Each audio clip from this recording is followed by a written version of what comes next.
To CBKYS। आज हम लोग इस वीडियो में डिसोल्यूशन ऑफ पार्टनरशिप का एक क्वेश्चन डिस्कस करेंगे जो कि आपके कैलकाटा यूनिवर्सिटी के 2015 एग्जाम में आया हुआ है।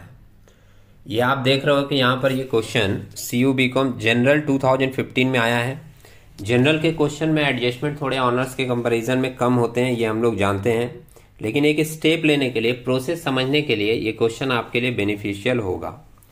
दूसरी बात यह है कि इस सम्स में आप देख रहे हो लेजर अकाउंट बनाया गया है। लेजर अकाउंट बनाने के लिए जर्नल थोड़ा हम लोगों का बेटर होना चाहिए, क्लियर। लास्ट वीडियो में हमने जो सम्स डिस्कस किया था वो क्वेश्चन में जर्नल एंट्रीज पूछा गया था, जर्नल का पूरा पैटर्न था। वो चीज़ अगर आपके दिमाग में होगी तो आपको ये सम समझने में या इसकी पोस्टिंग करने में कोई भी कंफ्यूजन या प्रॉब्लम नहीं होगी। एक बार हम लोग सम्स को पढ़ेंगे, पहले देख लेते हैं कि इन्फॉर्मेशन क्या क्या दी हुई है। ये आप मेंशन किया हुआ है, देख रहे हो यहाँ पर XYZ are partners in a firm sharing profit and losses in the ratio 1:1:2। ये रेशियो हम लोग प्रॉफिट या लॉस बांटने के समय यूज कर लेंगे। The firm was dissolve on 31/3/2018 and on that date the balance sheet of the firm was as under. एक सिंपल सी बैलेंस शीट दी हुई है, देख रहे हो आप लोग। लाइबिलिटीज में बहुत कम आइटम है, सिर्फ दो पार्टनर हैं, X और Y। नहीं, पार्टनर्स कैपिटल में ध्यान से देखिएगा, दो पार्टनर का कैपिटल यहाँ दिया हुआ है Y and Z। Y and Z का कैपिटल है 60,000 एंड 1,50,000 और एक क्रेडिटर्स का बैलेंस दिया हुआ है 30,000। एसेट साइड जब हम लोग देखेंगे तो एसेट साइड में हम लोगों को फिक्स एसेट्स दिखाई दे रहा है, स्टॉक है, डेटर है, कैश एट बैंक है और उसके बाद X का कैपिटल दिया है। मतलब तीन पार्टनर हैं XYZ। X का कैपिटल एसेट साइड में दिया है और आप लोग जानते हो कि किसी का कैपिटल अगर एसेट साइड में दिया रहता है तो वो इंडिकेट करता है कि उसका कैपिटल का ओवरड्रॉन बैलेंस है। मतलब उसने बिजनेस में पैसा लगाया था जितना, उससे ज़्यादा निकाल के रखा है। और कितना निकाल के रखा है? एक्स्ट्रा 20,000। नीचे मेंशन किया है prepare necessary account including bank account after considering the following aspect. तो जब नेसेसरी लेजर अकाउंट बोला जाता है तो जनरली हम लोग तीन अकाउंट ही बनाते हैं। एक रियलाइजेशन अकाउंट, जैसा कि आप यहाँ पर देख रहे हो, दूसरा एक पार्टनर्स कैपिटल अकाउंट और तीसरा एक बैंक अकाउंट। इसके अलावा जो लोग ऑनर्स के क्वेश्चन सॉल्व किए होंगे उनको पता होगा कि इंसॉल्वेंसी के केस में हम लोग लाइबिलिटीज का अलग से अकाउंट बनाते हैं। जैसे अगर सारा पार्टनर इंसॉल्वेंट होता तो क्रेडिटर्स का अलग अकाउंट बनता और इसके साथ साथ एक अकाउंट और बनता जिसमें सबकी शॉर्ट मनी, जिसका जितना पैसा कम पेमेंट होता वो अकाउंट में ट्रांसफर होता है, जिसको हम लोग नाम देते हैं डेफिशिएंसी अकाउंट। तो वो क्रेडिटर्स अकाउंट और डेफिशिएंसी अकाउंट किसके केस में बनता है? जब सारे के सारे पार्टनर इंसॉल्वेंट होते हैं। यहाँ पर ऐसा कुछ भी नहीं मेंशन किया है, इसलिए हम लोग तीन सिंपल अकाउंट बना रहे हैं, एक रियलाइजेशन अकाउंट, एक पार्टनर्स कैपिटल अकाउंट और एक बैंक अकाउंट। अब नीचे का एडजस्टमेंट पढ़े बगैर भी कुछ बेसिक स्टेप होते हैं जो आप बैलेंस शीट को देखकर फॉलो कर सकते हो। वो एक बार आप लोग देख लीजिएगा क्या क्या स्टेप फॉलो करते हैं। सबसे पहले हम लोग अगर ऑर्डर वाइज चलें तो सबसे पहली एंट्री होती है एसेट ट्रांसफर करने की। वो एंट्री क्या होती है? Realisation account debit to all assets. इसलिए आप देखोगे रियलाइजेशन के डेबिट में सारा एसेट ट्रांसफर कर दिया। Realisation account debit to fix assets to stock to debtors बोलकर ट्रांसफर कर दिया गया है। और वैल्यू कौन सा लिया गया है? ये बुक वैल्यू जो आपका बैलेंस शीट में दिया हुआ है। 1,35,000 का स्टॉक है और डेटर्स है 60,000 का।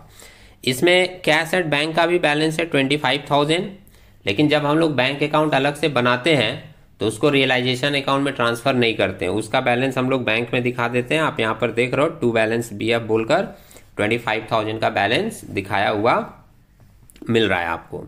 तो पहली एंट्री तो होती है एसेट ट्रांसफर कर दी जाती है। दूसरी एंट्री होती है लाइबिलिटीज ट्रांसफर करने की। लाइबिलिटीज का मतलब है यहाँ पर आउटसाइडर्स लाइबिलिटीज। आउटसाइडर्स लाइबिलिटीज में आपका क्रेडिटर्स है 30,000 का, इसकी एंट्री होती है ट्रांसफर करने की creditors account debit to realisation account. तो आप देख रहे हो रियलाइजेशन के क्रेडिट में बाई क्रेडिटर्स बोलकर ट्रांसफर कर दिया गया है कितने का? 30,000 का।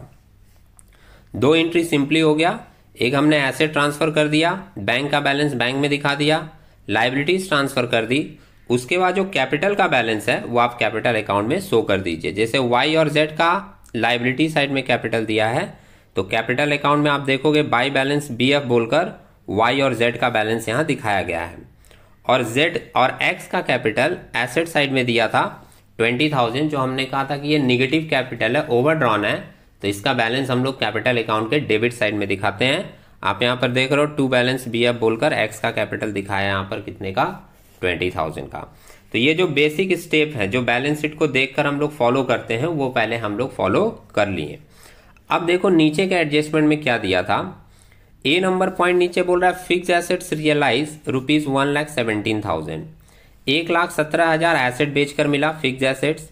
Z took over the stock at 80%, stock की जितनी वैल्यू थी उसका 80% कैलकुलेट करके उस वैल्यूएशन पर जेड ने स्टॉक टेक ओवर कर लिया।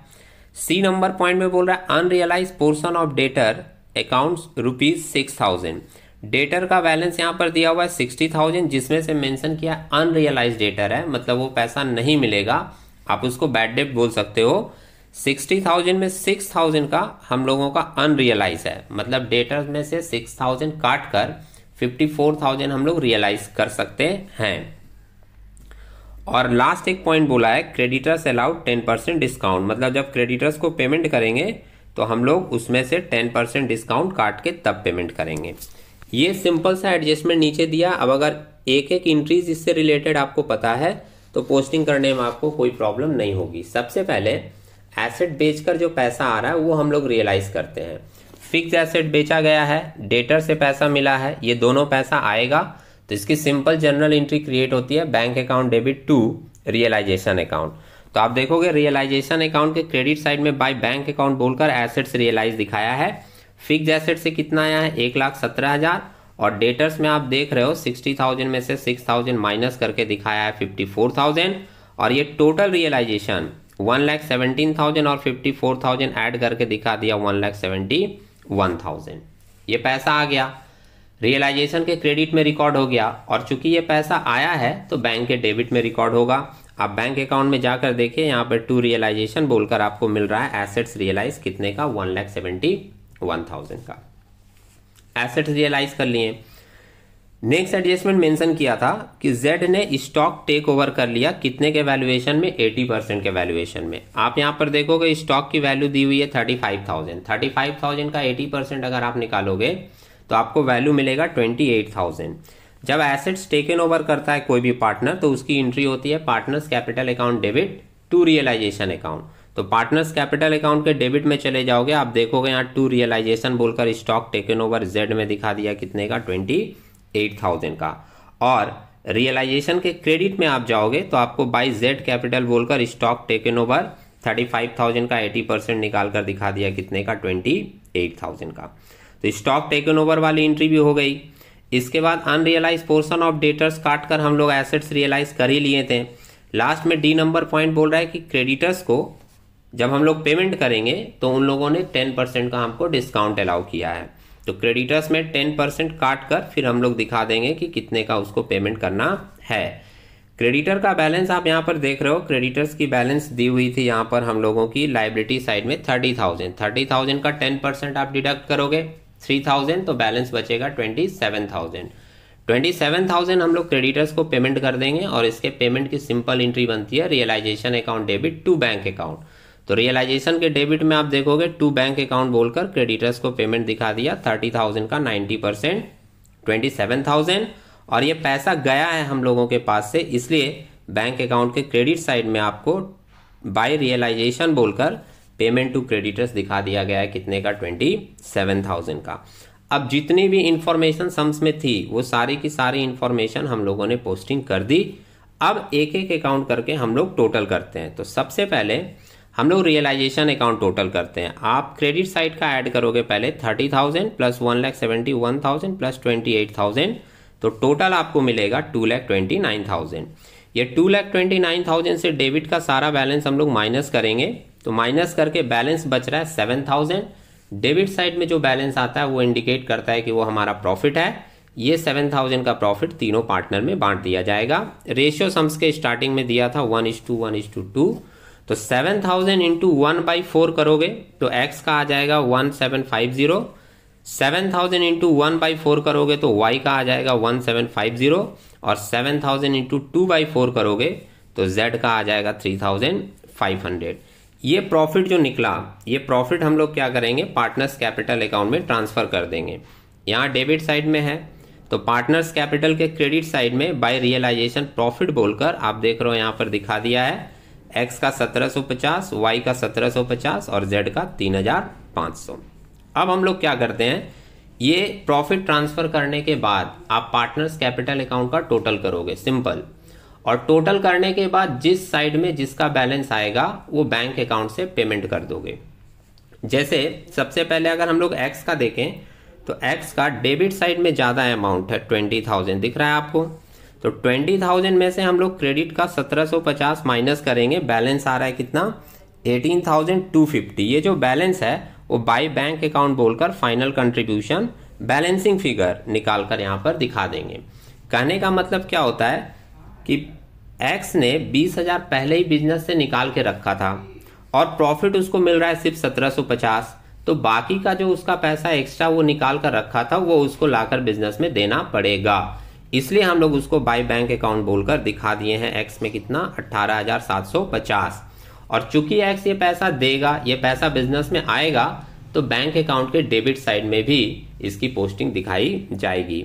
आप देख रहे हो बैंक अकाउंट के डेबिट साइड में भी 2x कैपिटल बोलकर अमाउंट ब्रॉट इन दिखा दिया है कितना, 18,250। तो x के हिस्से में लाना था वो ले आया। अब y और z का जब आप टोटल करोगे तो आप देखोगे y और z का क्रेडिट साइड में ज्यादा है। y का यहाँ देख रहे हो 60,000 है प्लस 1750 ऐड करके आएगा 61,750। ये 61,750 एक्स ने पूरा बिजनेस में लगा के रखा है, तो जब फर्म बंद होगा तो इतना पेमेंट उसको करना पड़ेगा। वाई को इतना पेमेंट हम लोग करेंगे, इसलिए वाई के डेबिट में आप देखोगे टू बैंक अकाउंट बोलकर फाइनल सेटलमेंट दिखा दिया कितना, 61,750 का। वाई का हो गया कंप्लीट। वाई को पेमेंट दिया गया, मतलब ये पैसा जा रहा है, तो पैसा जा रहा है तो ये किस साइड में रिकॉर्ड होगा, बैंक के क्रेडिट साइड में, ध्यान रखिएगा। और जेड के साथ भी सेम सिचुएशन हुई है। क्रेडिट साइड में इसका अमाउंट ज्यादा है, 1,50,000 का और 3,500 का, मतलब 1,53,500 टोटल आ रहा है। डेबिट में इसने स्टॉक एक ले लिया था 28,000 का, तो 1,53,500 में से 28,000 माइनस कर देंगे क्योंकि भैया आपने स्टॉक इतने का ले लिया है। बाकी जो बैलेंस बचा 1,25,500 इतना इसको पेमेंट कर दिया जाएगा जेड को। अब ये पेमेंट गया है वाई और जेड के पास में, पैसा बैंक से जाएगा, तो बैंक अकाउंट के क्रेडिट साइड में आप देखोगे बाय पार्टनर्स कैपिटल बोलकर फाइनल सेटलमेंट में दिखाया है वाई का 61,750 और जेड का 125,500, टोटल मिलाकर आ रहा है 1,87,250। जैसे ही आप ये फाइनल पेमेंट करोगे आपका बैंक अकाउंट का दोनों साइड टोटल मैच कर जाएगा, just like a balance sheet. आप बैंक अकाउंट को टोटल करके देखोगे तो डेबिट में भी आ रहा है 214,250 और क्रेडिट साइड में भी आ रहा है 2,14,250। अगर आपकी पूरी परफेक्ट रिकॉर्डिंग रहेगी तो लास्ट में बैंक अकाउंट आपका टोटल मैच हो जाएगा। उम्मीद है आप लोगों को ये कैलकुलेशन समझ में आई होगी। अगर आप इसको नोट करके करेंगे तो चीजें और ज्यादा क्लियर होगी। हम लोग इसी तरीके के कुछ नए डिस्कशन के साथ एक नेक्स्ट वीडियो में मिलेंगे, तब तक के लिए टेक केयर।